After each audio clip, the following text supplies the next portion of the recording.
सभी की चट्टानी एकता ने न सिर्फ नाकाम किया था बल्कि उसको दफन करने का एकदम से प्रयास किया था। ये ऐतिहासिक काम आपने किया। जिंदाबाद जिंदाबाद जिंदाबाद जिंदाबाद। लेकिन वो फिर से अनुकूल परिस्थितियां आई और जिस चीज को भस्मासुर को आपने नीचे गाड़ा था वो फिर आज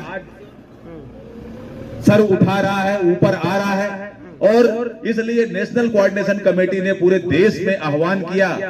कि जो उत्तर प्रदेश में विशेष तौर पर निजीकरण के कार्यक्रम शुरू हुए हैं, दो बड़े डिस्कॉम को पीपीपी मॉडल पर, ट्रिपल पी मॉडल पर और कहा जाए तो निजीकरण करने का जो एक प्रयास कुचक्र रचा जा रहा है, इसके लिए पूरे देश में आज के दिन विरोध सभाएं की जा रही हैं। आज जब हम यहाँ लखनऊ में बैठे हैं, मैं आपको बताना चाहता हूं कि पूरे देश में चाहे कोलकाता देखिए, चाहे रांची, पटना, अभी तमिलनाडु के लोगों से मेरी बात हुई, इसके अलावा चंडीगढ़, यानी आप उधर गुजरात में, मतलब हर जगह पूरे देश में आज उत्तर प्रदेश के एम्प्लॉइज के, उत्तर प्रदेश के जूनियर इंजीनियर और यहाँ के कर्मचारियों के पूरा देश खड़ा हुआ है। ये एक बहुत बड़ी ताकत और एक बहुत बड़ा ऐतिहासिक हौसला हमें मिला। तो मित्रों निजीकरण का एक जो प्रक्रिया है, जो स्थिति चल रही है आज डेट में, इसके मर्म के बारे में डिटेल से हमारे पहले के लोगों ने बताया। केवल चंद बिंदुओं पर मैं जरूर आपसे बात करना चाहता हूं, क्योंकि ये हमें आपको समझना पड़ेगा कि जिन परिस्थितियों में हम लोग काम कर रहे हैं, इन परिस्थितियों में आप सर्वश्रेष्ठ हैं, आपका कोई मुकाबला नहीं है, कहीं से कोई मुकाबला कर नहीं सकता। इस बात के लिए मैं आपको आश्वस्त करना चाहता हूं। लेकिन इन परिस्थितियों के बाद भी जब आपका एक तरफ प्रोग्रेसिव डाटा लगातार अच्छा हो रहा है, लाइन लॉसेस कम हो रहे हैं और जो उपभोक्ता सेवाएं हैं वो भी बेहतर हो रही हैं, क्योंकि अभी 1 महीना ही हो रहा है कि हमारा महाधिवेशन 77वां महाधिवेशन तो गुजरे हुए,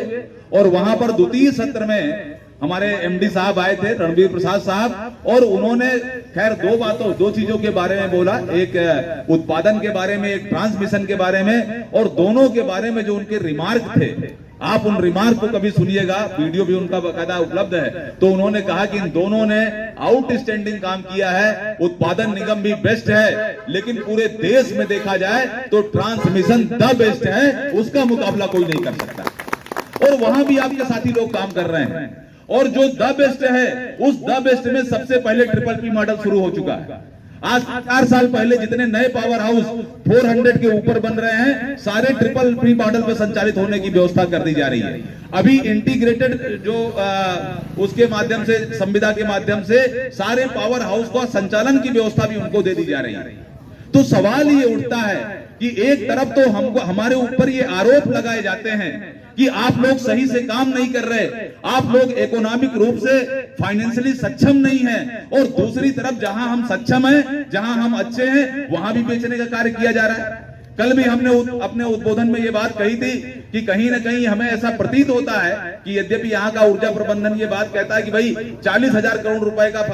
घाटा हो रहा है, और कोई भी सरकार इसको बहुत लंबे समय तक वहन नहीं कर सकती। आज 40,000 का है, कल 50,000 का होगा, परसों 65,000 का होगा, लेकिन ये केवल आंकड़ों की बाजीगरी है, इसके अलावा कुछ नहीं है। अगर इसके अंदर में जाइए तो अगर हम 40 करोड़ के घाटे को अगर 40 करोड़ के फायदे में कर दें, तो क्या ये कह सकते हैं कि हम निजीकरण नहीं करेंगे? और अगर ऐसा ये कहने में सक्षम होते, और तो आप देखिएगा कि जो मैंने कल भी इस बात को बताया था कि चंडीगढ़ जो डिस्कॉम आज बाकायदा फायदे में है, उसको भी निजी क्षेत्र में देने का कार्य किया जा रहा है।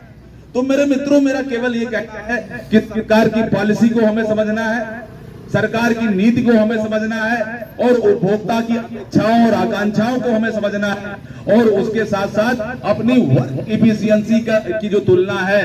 जो हमारी कॉम्पिटेंसी है, ये प्राइवेट से एड पार हो, उससे आगे चले, इसके लिए भी हमें संघर्ष करना है और आगे चलना है। कहीं न कहीं चंडीगढ़ के निजीकरण के प्रयास ने इस बात के लिए बाकायदा एकदम बेनकाब कर दिया है सरकार की पॉलिसी कि घाटे और मुनाफे से इसका कोई फायदा नहीं है। इसका फायदा अगर कहीं है तो पूंजीपतियों को लाभ पहुंचाने के लिए मनमाने उनको देने का वादा है, और कुछ और। मैं मित्रों बता दूं, अभी हमसे पहले के